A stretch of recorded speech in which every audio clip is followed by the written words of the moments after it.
from us. Love wants you, we can bring it on the floor. Never danced like this before. We don't talk about it. Dance. Hey guys, what's cracking? It is Kraken Nation, coach of the Boston Bisharps, and today we are back with our CSL Season 6 Week 2 Team Builder against the Texas Tauros, coached by Easy Bake Oven. They are a team that we have a pretty good record against in the past, but not a perfect record. He has drafted a fairly threatening team, probably arguably has a matchup against us, and he has drafted a rain team with Pokemon such as Politoed, Mega Swampert, Thundurus T, Scizor, Beartic, a lot of Pokemon that can benefit from the rain, as well as some fat Pokemon such as Porygon 2, Aromatisse, and Kofagrigus. So there's definitely some threatening Pokemon in that little list, and we are going to have to find a way to beat them. This is definitely one of the more in-depth teams I've ever made. So it's taken probably like a full week now to make a team that like performs like this. So hopefully it does its job. As I'm running some heat sets, so I'm pretty proud of this team overall, I must say. But we're gonna have to see how it does. So without further ado, we're gonna hop into the team builder.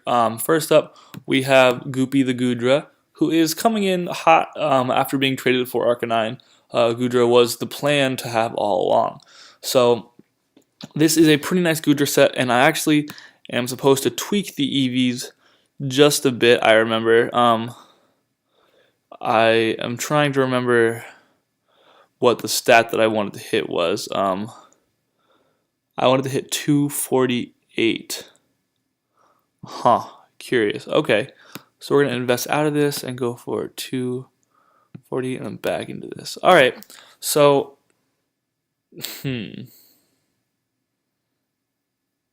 well, explaining why I did that to you guys, let me explain to you. This set outspeeds Adamant Swampert, Adamant Mega Swampert outside of rain, and OHKO's most variants with Power Whip.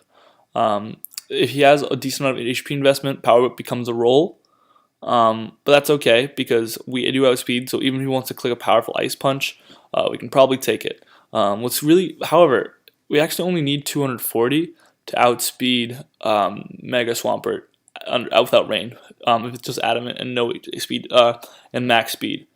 But something I was thinking about was Mega Swampert might want to run a specific speed stat to outspeed some of my Pokemon. And so I tried to look at, what Pokemon does Mega Swampert want to outspeed on my team. And the mon that really stood out to me was a Scarf Victini. So what Scarf Victini hits is whatever 246 or 247 times 2 is. So Scarf Victini hits that speed tier, so I figured, what that probably means is that he's going to want to outspeed that speed tier, and so he might run Jolly. And so kind of doing some reverse engineering there, I ended up coming up with the idea to run these extra 8 speed EVs beyond just Adamant Swampert, because now we do get the jump on Swampert if it decides to run a speedy, a more speed like oriented nature. And we also secure it's like the roll is like 96 to 110, so the roll is pretty much in our favor. You are also going to see a couple other moves here, so we're going to get into that beyond just Power Whip. Rock Slide is a pretty good move against this entire team, but Rock Slide is exclusively, the reason for running it is to hit Thundurus Therian. This is our team's dedicated answer to Thundurus Therian, and with the investment that you see here, Hidden Power Ice from Timid Life Orb is a guaranteed 4-hit KO. It cannot 3-hit KO us, and we 2-hit KO with Rock Slide. So basically what that means to me is we have a guaranteed switch-in the form of Goodra into Thundurus Therian, which is pretty awesome to say at the very least. So Rock Slide is a guaranteed 2 KO, and this thing cannot be, it's a 4-hit KO from Thundurus Therian Timid Life Orb. Which is pretty cool. Yeah, I'm pretty proud of that. That is factoring leftovers, of course. Next up, we've got Fire Blast. Fire Blast is still actually is able to still OHKO Scizor, even with the careful nature, so reducing my special attack. We are still able to OHKO Scizor, and we actually able to OHKO a max HP Scizor quite comfortably. So he could even be like a slight SPDF investment, and we still OHKO. But basically that just means that we have another answer to Scissor, who potentially could do tear a lot of holes in our team with the right set. So this is a Pokemon that Scissor previously would have felt probably fairly comfortable switching it on after it realized that we were physical, and now we can get the jump on with Fire Blast. In the final move slot, we have Infestation. Infestation is kind of neat, but it's exclusively, and this is a theme of this team, is removing Politoed. So basically, I can use Infestation if Politoed feels like staying in. I can use Infestation, trap Politoed in the field, and then Power Whip is a 2-hit KO. What's really cool about Goodra, and what Goodra offers in that equation, is that if Politoed starts clicking Scald, and it gets a burn on me, Hydration allows me to just heal right back up. So that it's like that burn never even happened. Serve Pro, like it never even happened. But Power Whip basically is a 2-hit KO on almost all Politoed variants, and Infestation, after the Infestation damage, it guarantees it, and that's pretty neat because we can just trap it and then just proceed to KO it, and Scald burns will not matter because we are Hydration. So Goodra is a pretty cool mon he brings to this battle and beats the things it beats very effectively, as well as, unfortunately, we're not running Stab, but Goodra doesn't actually get a lot of good Stab moves. So it definitely can run effective Draco, Meteor, Dragon Pulse, and Dragon Tail. Beyond that, it doesn't actually get, Outrage isn't a move you probably want to be clicking with Goodra a whole lot. So those are, none of these moves were moves that I thought were going to be particularly useful in this battle. So I decided not to run them. But next up, we've got Victini. Victini is a pretty cool set, if I do say so myself. Again, I'm pretty proud of almost all of these sets at this point. A lot has gone into all of them. But basically, this is a bulky Victini. Basically, it comes in on almost the entire team, and it can bluff a Scarf, it can bluff Specs or something late game, and it can force a switch into a lot of things on his team. Victini is just very easy to force switches with in general, as long as you bring it out correctly. So what that allows me to do is click Flame Charge on turn 1 with Victini, and after a Flame Charge with this speed investment, I am able to outspeed his entire draft bar Scarfers, and that's up to Azelf. And then I proceed to be able to OHKO almost everything after rocks. The only things I can't OHKO, I think Cofagrigus is a roll. Aromatisse can't be OHKO'd, at least unless it's physically defensive, I think has a chance. A lot of things need a little bit of prior damage actually, so Porygon 2 can't be OHKO'd, but Porygon 2 is 2-hit KO'd. I was originally running Shadow Ball for Cofagrigus and for Azelf, but I realized that Blue Flare actually literally hits them harder, so Energy Ball is for Swampert, so Swampert can no longer switch into our attacks whatsoever, and we don't have to play games with Psyshock because we can just click Energy Ball. Basically before, the problem was if he had like Scissor on the field and Victini was on the field, he could switch out into Swampert pretty safely because I would have to click Blue Flare, which Swampert eats up, and then so from there I'd struggle and I'd have to click Psyshock and lose my Victini. But now Energy Ball gets a KO on almost all Swampert variants. So yeah, and what's really nice about Psyshock and Blue Flare, the 2-stab combination, is that the second we realize that Porygon 2 or Aromatisse or whatever, or Cofagrigus is physically defensive or especially defensive, we can hit them on the other side very hard with our stab moves, and that's going to be huge, I think. Psyshock is also really nice because Assault Vest is probably one of the more common items on Hariyama. Which will allow it to take a Psychic. But now with Psyshock, we actually get a guaranteed OHKO on max HP Hariyama, I think, which is pretty neat. So that's definitely really cool. And also what's really nice about having all this HP investment, not only is it nice to have the modest nature, but all this HP investment gives us the chance to set up a Flame Charge on a wide variety of attacks from this team, and also sponge a wide variety of attacks that we couldn't have otherwise taken super easily. And that can really pave the way for Victini taking that one hit it needs to take in order to finish its sweep. Or maybe taking that one hit that it needs to start Flame Charging and then sweep. So I think this bulk is actually very good. Because while a lot of this team can hit us pretty hard because we are a fire type coming against a rain team. And so that's kind of questionable. Victini, honestly, is kind of the goal with Victini is to be the late game cleaner. Click Flame Charge once and then clean up the game very effectively. Next up, we've got Kekination. This is probably the most heat set on this team. Lumberry, Protean, Thunder Punch, Bind, Stealth Rock, Sucker Punch. This set was originally Absorb Bulb Thunder, I must say. It was that for the longest time, so I finally decided that Azelf was actually kind of tearing my team apart. Azelf has the ability to run a move that can potentially OHKO 80 or 90% of my draft, which was scary, obviously. So I needed a way to reliably check Azelf, and Sucker Punch was a really good way to do that. basically with this investment, I am able to 100% KO Azelf, I believe. I kind of want to run that calc. I think it was right here. Yeah, see, with this calc, that's actually the calc I was running right before this video. Sucker Punch guaranteed KO on non-HP invested Azelf, which is cool. This is also similar to Gudra, another Pokemon that can trap and then proceed to kill Politoed. And once this guy loses his rain, Swampert is no longer a problem. Thundurus can't click Thunder, which is a very powerful move against my team. And all of a sudden, he starts to just lose a lot of momentum. Beartic can't outspeed Crap. Swampert can't outspeed Crap. Thundurus loses a lot of power. Scissor loses its Scissor's fire type weakness is worsened. So if we can get rid of that rain, we are going to be in good shape because it opens up mons like Thundurus, who could, or like Gudra or Victini, who are going to get outsped by everything, but can do a lot of outspeeding once the rain is gone.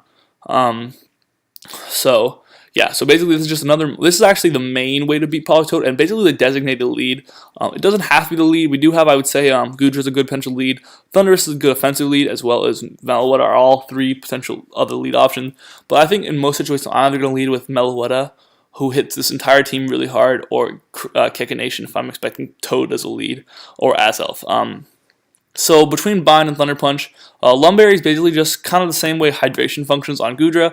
Lumberry allows us to avoid the burn for that one turn. So basically we can bind it, and we can also take advantage of that turn to set up our rocks, which could be very key in getting a lot of KOs for Victini later in the battle. So Stealth Rocks is able to set up and get us some KOs, such as, I think some kills that come to mind are going to be like Victini going against Cofagrigus, Victini going against something like a more bulky Swampert.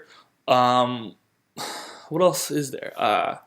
I'm forgetting now, but there's a couple more Pokemon. I think like Aromatisse is another one that Blue having a Stealth Rocks up against. So basically what's really nice about this Kecleon then is that not only is it able, similar to Gudra, it's not dead weight if Politoed for some reason isn't there, because what's really nice about this team overall is I have 3 moves total that are designated for Politoed, because, I told you my strategy is get rid of rain and then win the game. But, a lot of times when you have a set strategy like that against an opponent in a draft league, you find yourself falling short if you over-prep for that one position to play through. But what's really nice actually overall is that while I am playing to get rid of rain, I have only 3 designated move slots, which is Infestation, Thunder Punch, and Bind. Those are the only 3 move slots on this team designated to removing rain, and they all do an admirable job, because Politoed cannot actually switch into like anything on this team. Like this Politoed is just extremely threatened by almost my entire draft. I think only Avalugg doesn't like immediately threaten it, but Avalugg has Toxic, so we'll get to that later. But yeah, so Thunder Punch 2 KOs with Bind. Protean gives us that amazing attack boost that is so overpowered. So what's nice about this Kecleon is that if Politoed doesn't come, it is not dead weight, because Sucker Punch is actually a very reliable revenge killing tool, doing like 50% to Thundurus Therian and stuff like that. So it can do a lot of damage to a lot of stuff, things like Cofagrigus. And it's also a quite reliable rocker against his more especially offensive Pokemon. It's fairly reliable at rocks. It's not super reliable, but it does get the job done against a lot of this team's matchup, which is definitely something to speak to. So next up, we've got Zeus. Zeus is coming back for. I think Zeus is actually the only Pokemon that so far that we've gone through that has made a return from last week, which is pretty cool. I really like that I'm really diversifying my team. Grass Knot, Thunderbolt, Focus Blast, Knockoff. Basically, this is just an all-out offensive set. We are EV to outspeed Thundurus Therian, guaranteed. We are Defiant because we do not need Prankster for a single one of our moves, and Scissor is his only defogger. So if in the situation where it's me versus Scissor, and Scissor wants to click defog to clear hazards, we do get the Defiant boost for Knockoff, which could potentially help us kill things like Porygon 2, although we are able to kill Porygon anyways. It also does help us kill, I guess Cofagrigus is the only one. Anyways, Defiant, basically just because Prankster was useless. I'm not really expecting to need Defiant, but Defiant is a potentially valuable move to have. Or like there is a potential for it to put in work, however slight. Grass Knot is a great way to just absolutely demolish Swampert. It could be a max Spadef, max HP variant, and Grassknot puts it through the floor. Thunderbolt is the obligatory reliable stab. I was thinking about going for Thunder, but I didn't go for Thunder because, again, if I went for Thunder, it would be kind of backwards because my game plan is to remove Politoed and remove the Rain, and as long as Thundurus is alive, as long as if I'm clicking Thunder, that means I'm relying on Rain being active sometimes. So Thunderbolt is really good, as well as does a ton of damage. It with chip damage, Thundurus has a great offensive matchup against this entire team because it does 75% to bulky Scissor. It does I think 60 or 70% to Cophagrigus. It does another 60-70% to freaking Drapion, especially offensive variants. So it does a lot of damage to a lot of stuff. Things can't switch into Thundurus for free on this team. The only thing that can switch into Thundurus you'd expect into that Thunderbolt is his Swampert, which then proceeds to get bodied by Grassknot. He might not be expecting the Grassknot, I'm not sure. The only other thing on this team, however, that can switch into Thundurus is Porygon 2, which is where the next two moves can come in handy. Knockoff is obviously a great move if I'm expecting a switch in general. So is Thunderbolt. He has two very spammable moves on his set against this team. But what's really nice about Knockoff is it's this team's primary way of really just overwhelming. Actually, let's say primary way of beating Porygon 2. This team has a tendency, I've noticed, to Impact battles to overwhelm Porygon 2 anyways. We have 3 extremely potent offensive attackers and 1 Toxicer, and then honestly Goodra is honestly not offensively deadweight. So Porygon 2 just gets a lot of pressure put on it all battle, so it's not really the biggest problem. But that said, it does avoid a lot of 2-hit KOs from Victini's. If it's special defense, it avoids the blue flares 2-hit KO. On the right EV investment, I think it can avoid 2-hit KOs from either attack. It does avoid a 2-hit KO from, I think, a Special Def variant, again, similar to Victini, from any of Meloetta's attacks. So the problem we ran into was, what if we fall into a situation where we cannot 2-hit KO this thing, and it just keeps recovering up? I think it would run out of recovers in that case because we're going to be hitting it so hard the entire time, but the solution in my head was Focus Blast plus Knockoff. Now, Knockoff obviously knocks off It's a Violite, and that's huge because all of a sudden Porygon 2 is massively hindered with bulk. Actually, I should go back to Kecleon for a second. Kecleon, this Spadef investment the current EV spread actually guarantees it lives 2 Hydro Pumps under Rain from Politoed. From a defensively or Spadef Politoed. Non-offensive Politoed cannot 2-hit KO this, which is why I wanted that, because also Thunder Punch plus Sucker Punch KOs Spadef Politoed. Yeah, that's what I wanted to say. So, yeah. Alright. Anyways. We're on Thundurus, so basically we can just Knockoff and Focus Blast, and the combination of these two moves is able to 2-hit KO, basically through these two moves, can KO almost any Porygon 2 variant. Assuming rocks are on the field, guaranteed KO on all Porygon variants. And that's really nice about, and it's kind of what I'm going back to with this team. Just if you watch the draft analysis, I can hit you from either side, and you don't know what's coming. And so that's very hard to prep for, because this Thundurus, you're going to prep for a special Thundurus maybe, but I'm just going to hit you with Knockoff, remove your special defense, and then hit you from the special defense side. So I can hit you very hard. This Knockoff is also a really reliable move to kill against a variety of Pokemon on this team. It does 50% to Thundurus Therian, which makes it a reliable revenge killing tool against that. If it's not Scarf, obviously, Scarfling HP Ice or something. But Knockoff, and then all of a sudden Porygon 2 is crapping its pants because I'm hitting it on both sides, and Porygon 2 probably has to only invest in one of them to reliably take one side of that. And so that's really what the theme of my team is in general. It's you can't prep for both sides at the same time. You're going to have a tough time with that. It's just constant offensive pressure, versatile offensive pressure. So next up we've got Meloetta. This is a pretty cool Meloetta set. It's fairly standard, I will say, but Hyper Voice, Shadow Ball, Heal Bell, Psyshock. It's really just a kind of a reliable Pokemon against this team. Nothing on this team can switch into Meloetta. That's a fact. Everything on this team takes at minimum 50% from one of these attacks. I think the best Pokemon to take hits is Scissor or Aromatisse or Spadef. Aromatisse or Spadef Porygon 2. And honestly, between sides, this is where the Psyshock compared to the special move comes in handy, where I can hit you on either side. I can figure out which side is lower and then hit you on that side with another powerful stab attack. Heal Bell is nice because he does have a few Pokemon, namely his defensive Pokemon, Aromatisse, which we keep going back to, Aromatisse, Cophagrigus, and Porygon 2, which all can very often rely on status, as well as maybe like a defensive Swampert. These are all Pokemon that can rely on status to do damage in general. So what Meloetta offers to the equation is Heal Bell, which allows my Pokemon such as specifically Avalugg, but also maybe Zeus or Victini or Gudra, who when rain is gone, to reliably clear away the status on my team and hopefully keep it vitalized long enough to break down those walls before they can keep statusing us. Meloetta is a Pokemon that just reliably basically has no switch-ins on this team. So it's kind of, that's what it's there for. Just it's got such a great special attack stat. I don't know how this thing is, how I managed to pick it up so late in the RU tier round 1. But I am so happy because this thing does it all. It's just another, versatile offense. You don't know where I'm going to hit you from. So I'm just ecstatic about it. But anyways, it is a fairly just Ghost plus Normal is perfect neutral coverage against everything in the meta. And the Psyshock is that secondary stab move that hits things on the side that they're weak to, as well as the same thing as Victini's Psyshock, where Psyshock gets a KO on Hariyama because it's if it runs Assault Vest. So finally we have Avalugg, and this is probably the most intense EV spread that I've run, maybe in CSL history, but at least in this team. And so we're gonna look at the moves first. Well, actually, Avalugg's role, basically his Swampert can gain traction against my team while the rain is still up. Let's say Politoed died like 3 turns into rain. It was Damp Rock. There's still 5 turns of rain left. So that's where Avalugg comes in.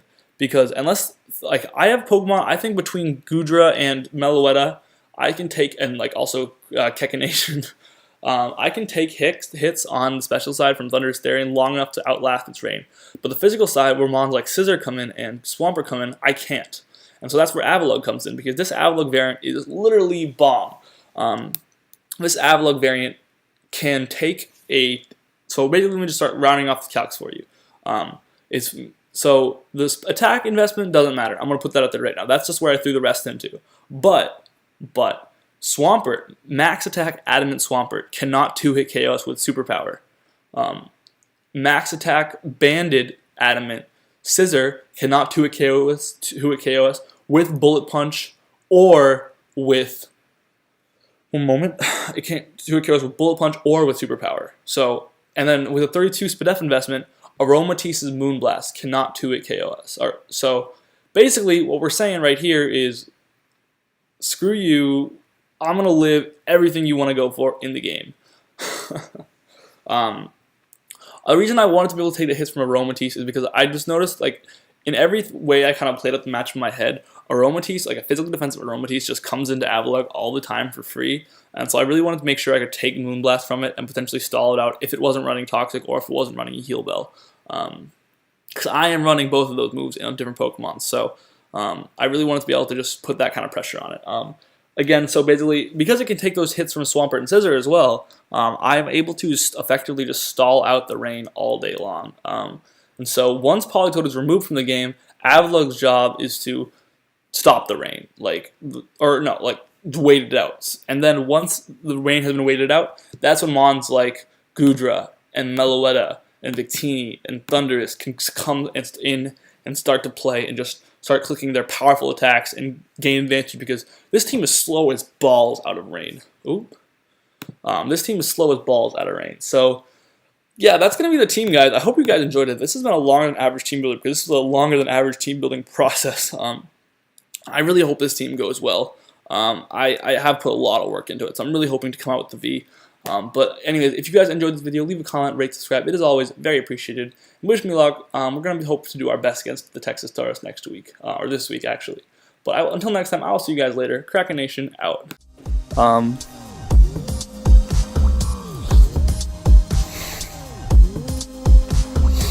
And just click Morning Sun from here.